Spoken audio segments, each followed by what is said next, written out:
এক পাল্লায় নাতনি নাইমা, আরেক পাল্লায় তুলে দেয়া হয়েছে শত শত জমানো কয়েন।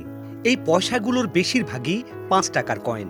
সামাজিক যোগাযোগ মাধ্যমে ছড়িয়ে পড়েছে এমন এক ভিডিও।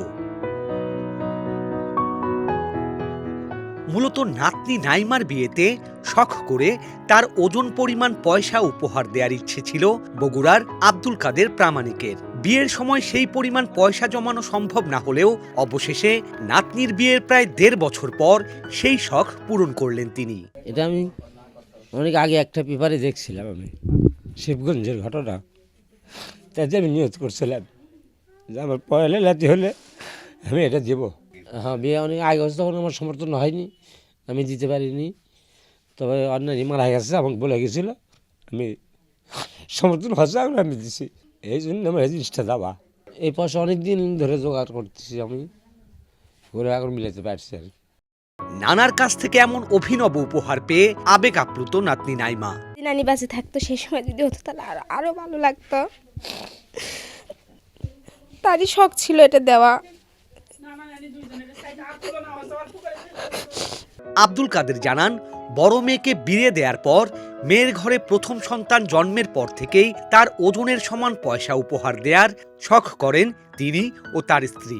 দুজনে মিলে পয়সা জমাতে শুরু করেন বেশ কয়েকটি মাটির ব্যাংকে। তবে সেই শখ পূরণ হলেও আব্দুল কাদের স্ত্রী তা দেখে যেতে পারেননি।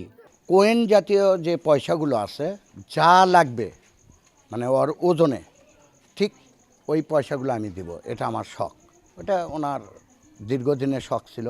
তখন উনি আস্তে আস্তে আস্তে আস্তে এই পয়সাগুলো ব্যাংকে জমা করে, একটা ব্যাংক, দুটা ব্যাংক, তিনটা ব্যাংক হওয়ার পর উনি তখন বুঝতে পারে যে নাতনির ওজন আর এই পয়সার ওজন যেহেতু সমতুল্যর কাছাকাছি, তখন উনি সিদ্ধান্ত নেয় যে ওই মেয়েটার তো বিয়ে হয়ে গেছে, প্রায় ১.৫ বছর হলো। ১.৫ বছর পর কাকার কাছে তো ওই পয়সা তো জমাতে একটু টাইম লাগছে। জমানো হওয়ার পরেই কাকা ওদেরকে ডাকে, জামাই বিয়াই সবাইকে ডাকে, এলাকার প্রতিবেশী সবাই ওটা দেখতে আসছে আনন্দ উৎসবে।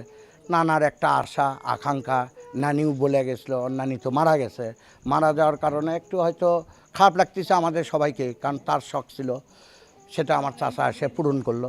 শুক্রবার রীতিমতো বিয়ে বাড়ির আয়োজন করা হয় আব্দুল কাদেরের ভিটায়। পাড়াপড়শি, আত্মীয় পরিজন সকলেই ভিড় করেন দাড়িপাল্লায় মেপে পয়সা উপহার দেওয়ার সেই দৃশ্য দেখতে।